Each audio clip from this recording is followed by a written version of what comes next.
بسم الله الرحمن الرحيم.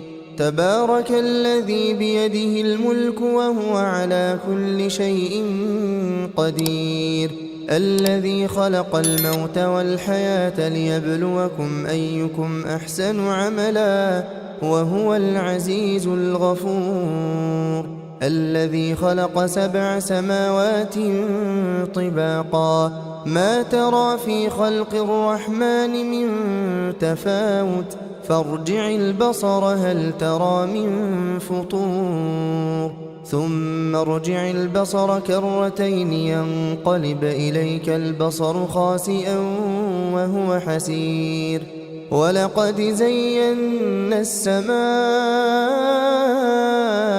الدنيا بمصابيح وجعلناها رجوما للشياطين وأعتدنا لهم عذاب السعير، وللذين كفروا بربهم عذاب جهنم وبئس المصير.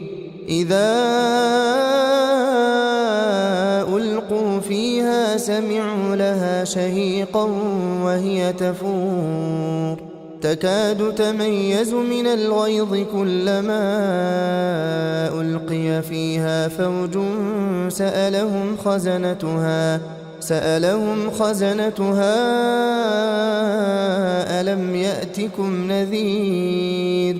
قالوا بلى قد جاءنا نذير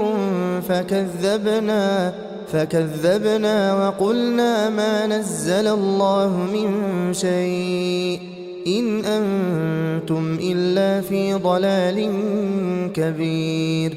وقالوا لو كنا نسمع أو نعقل ما كنا في أصحاب السعير، فاعترفوا بذنبهم فسحقا لأصحاب السعير.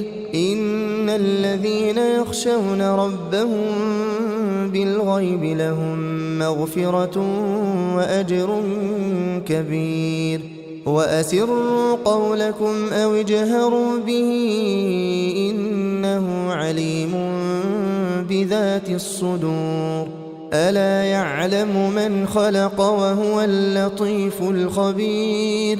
هو الذي جعل لكم الأرض ذلولا فامشوا في مناكبها وكلوا من رزقه وإليه النشور. أأمنتم من في السماء أن يخسف بكم الأرض فإذا هي تمور أم أمنتم من في السماء أن يرسل عليكم حاصبا فستعلمون كيف نذير. ولقد كذب الذين من قبلهم فكيف كان نكير. أولم يروا إلى الطير فوقهم صافات ويقبضن ما يمسكهن إلا الرحمن إنه بكل شيء بصير. أمن هذا الذي هو جند لكم ينصركم من دون الرحمن إن الكافرون إلا في غرور. أمن هذا الذي يرزقكم إن أمسك رزقه بل لجوا في عتو ونفور. أفمن يمشي مكبا على وجهه أهدى أمن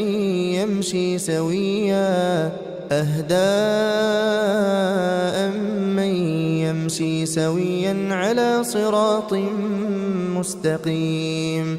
قل هو الذي أنشأكم وجعل لكم السمع والأبصار والأفئدة قليلا ما تشكرون.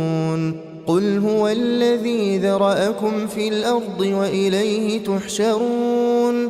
ويقولون متى هذا الوعد إن كنتم صادقين. قل إن إنما العلم عند الله وإنما أنا نذير مبين فلما رأوه زلفة سيئت وجوه الذين كفروا وقيل هذا الذي كنتم به تدعون قل أرأيتم إن أهلكني الله ومن معي أو رحمنا فمن يجير الكافرين من عذاب أليم قل هو الرحمن آمنا به وعليه توكلنا فستعلمون من هو في ضلال مبين قل أرأيتم إن أصبح ماؤكم غورا فمن يأتيكم بماء